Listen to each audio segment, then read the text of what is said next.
Dear friends, in the classes on the general epidemiology, by now we have understood that the descriptive epidemiology is the beginning, analytical epidemiology, that is case control and cohort, is the second step, and in case where we want to prove something very efficiently, the last measure is experimental epidemiology. And we have talked about the earlier two, descriptive and analytic. In analytic, we have talked about the case control and cohort studies. Today, we shall be focusing on the experimental epidemiology. As the name says, experiment means in the earlier two, that is descriptive and analytic, we were not doing any experiment. We were just observing and analyzing. But now we are really intervening, we are modulating, we are changing the situation. Means we are acting to do something. Earlier we were just observing, doing nothing except collecting the data. Now here we are not only observing, we are really collecting the data after some intervention. That is why the study is also known as interventional study. Earlier such studies were being done in the animals, and they have contributed a lot in the field of physiology, biochemistry, pathology, microbiology, pharmacology, and so on, where the animals were used for the experiment. There are advantages for the animal experiments. Number one, their lifespan is very small, very short. And in that, suppose we want to generate a disease by giving some pathogen to the animal, that will be available, the result will be available within few months or few years at the most. But the human life is very long, and we will have to wait for a long time. Number one. Number two, animals are relatively more easily available for the experiments, but the same experiments cannot be done on the human beings. If something wrong goes to the human being, it will be really a problem. You cannot kill the human being and find out what has happened to the organs. That's not possible. That's why, being ethical issues there, the human experiments are very rare. Earlier, only animal experiments were done, but there were advantages also. For example, animals can be bred in the laboratory, humans cannot be. Similarly, short lifespan will also help. The results will be quick, inference will be quick, and made for the same results in human beings, we may have to wait for the generations to come. While in human beings, the reason for experimentation is number one, all the results which are available from the animal experiments cannot be applied to the human beings, because we have to test on the humans also. Whatever has been successful in animal studies may not be successful in the humans. This was the case with the typhoid vaccine. Erstwhile, an alcohol linked typhoid vaccine was identified, and they tried in the laboratory, it was successful.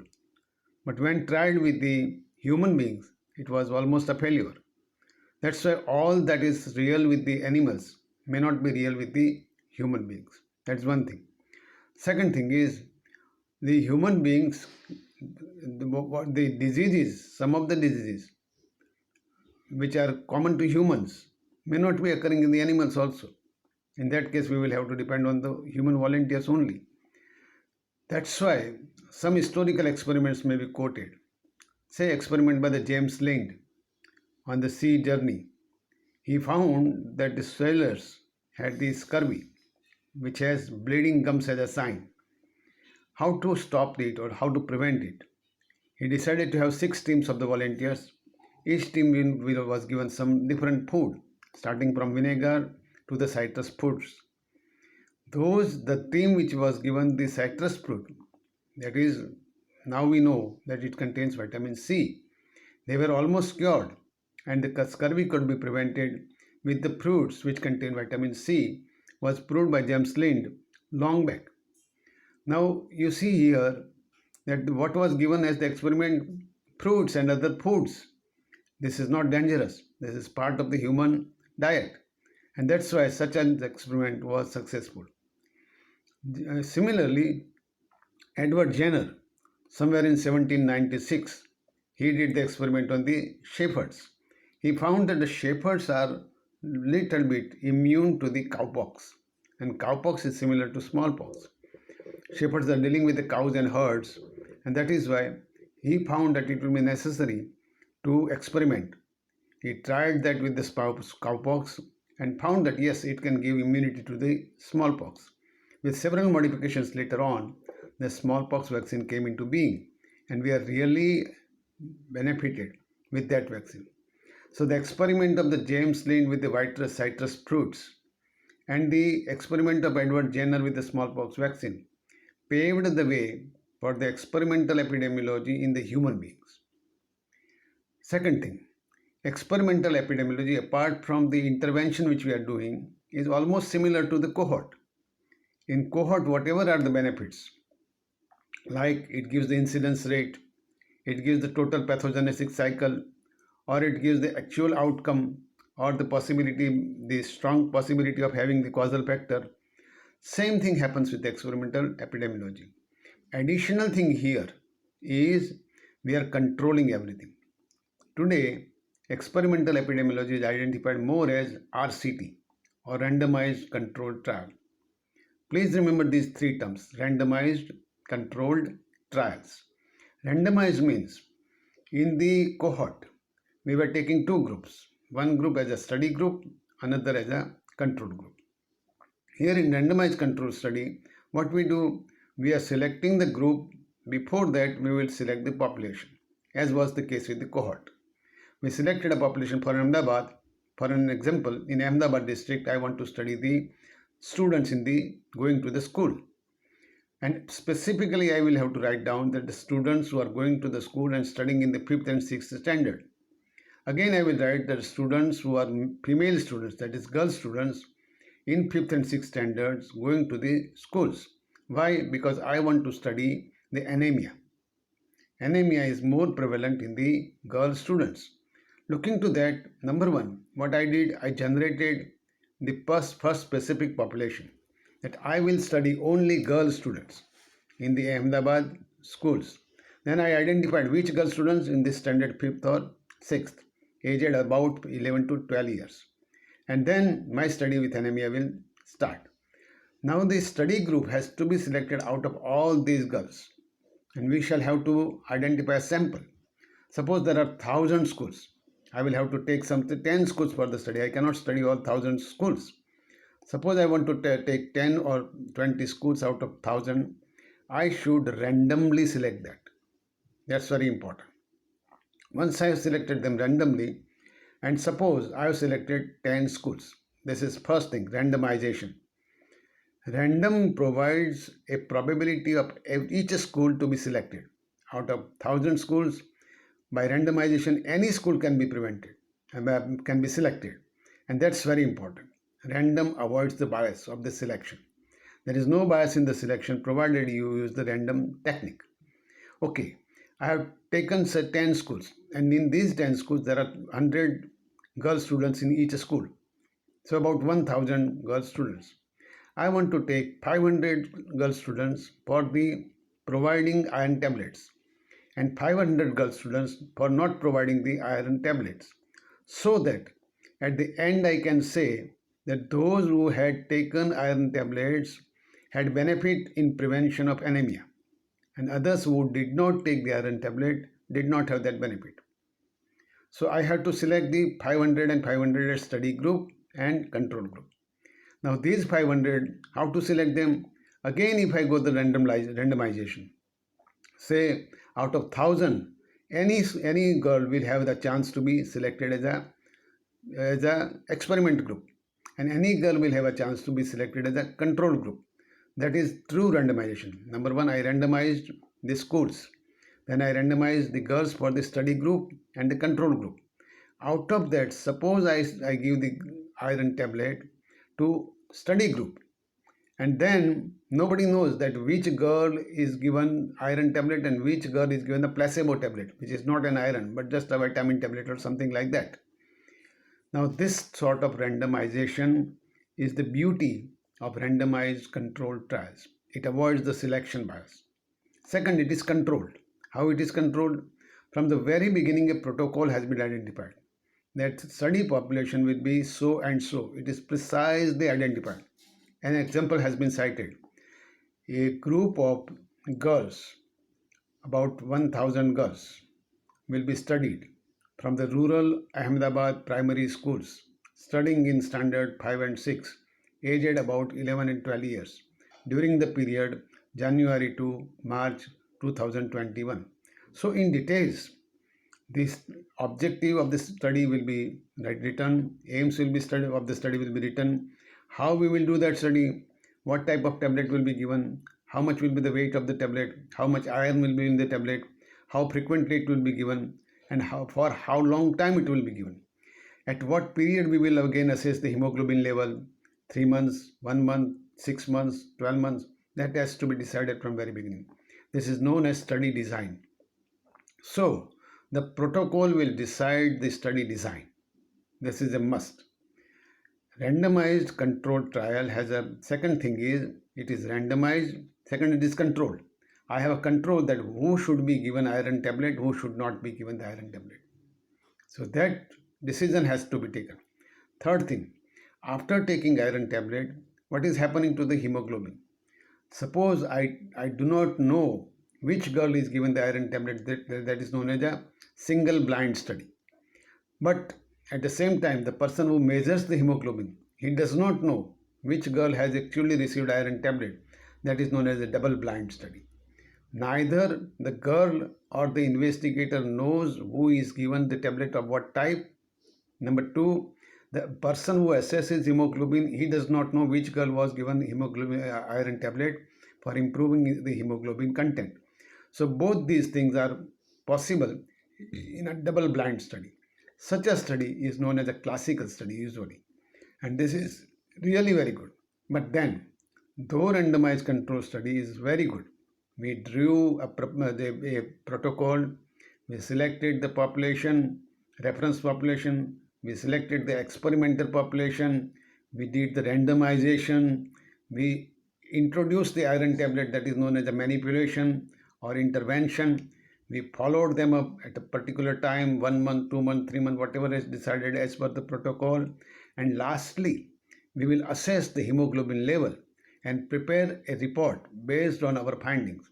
Now it is very clear that if the iron or hemoglobin level is improved in the blood of those who are receiving iron tablets compared to those who are not receiving the iron tablets, it goes without saying that iron tablets were responsible for improving the hemoglobin level in the experimental girls. Could you get it? Those who are being experimented upon compared to the control group, they have only one difference. Between them and control group, there is only one difference. The difference is intervention. Whatever we are doing, whether it is a vaccine, whether it is a drug, whether it is an intervention or anything, that is the only thing different between the experimental group and control group. And this double blind study or even single blind study gives a better result even compared to the cohort study. Because here also we are following the group for several months, several years depending upon the condition. Here also we are putting the protocol starting from the very beginning. But the question is, in such a case, the people of large number will have to be followed, again like cohort study, so it will be costlier. It will require skilled persons. It will require good manpower. It will require time to come to the results. And that's why this is very costly. Resources are required. And with resources, a definite identification of the objective has to be done. We cannot go just like that in the randomized control study. It is randomized, it is controlled, and it is study to prove whether the intervention is a cause or effect. This can be done in two ways. Suppose I give the iron tablet. This is by giving or by adding something. I may subtract also. Suppose some people who are taking iron supplements, I say I withdraw it for say 6 months, whether their hemoglobin level comes down or not. So withdrawal or addition of any substance as an intervention is possible. Third one, suppose we are giving iodized salt to Taluka A of Banaskantha district, and we are not giving iodized salt to Taluka B of the same district, which are nearby. You can compare these two talukas whether the iodine level of the individuals in these two talukas are different or not. If those who are receiving iodinized salt and their iodine level is good, they do not have any iodine deficiency syndromes, then we can certainly say that iodinized salt is leading to the prevention of iodine deficiency symptoms, isn't it? So even the programs can be compared. Programs can be evaluated. The actions taken by the health department can also be subjected to finding out whether they are effective or not, they are efficient or not. This particular type of study is very, very golden standard for the research methodology today. See, we doctors, we are using the prescriptions. We prescribe so many drugs. It was found that out of several thousand of the different types of brands of the medicines, only 23% of the medicines have undergone the randomized controlled trials.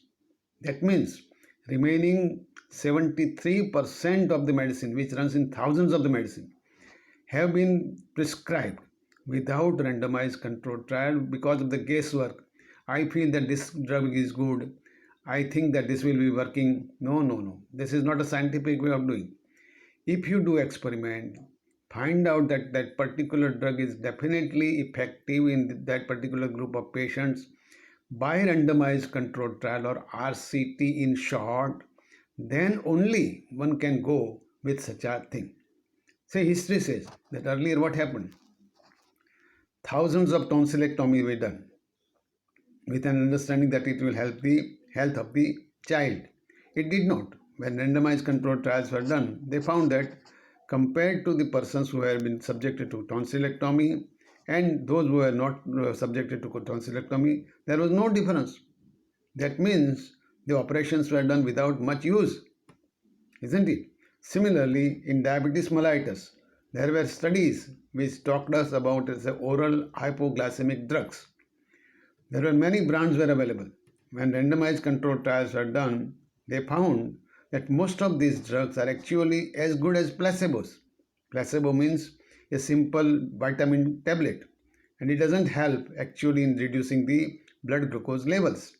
That means that unless you have identified a given prescription based on the randomized controlled trial, you cannot prescribe it. You should not prescribe it.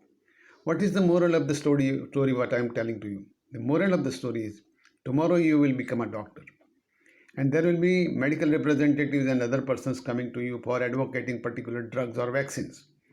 In that case, ask them whether this drug has undergone the randomized controlled trial.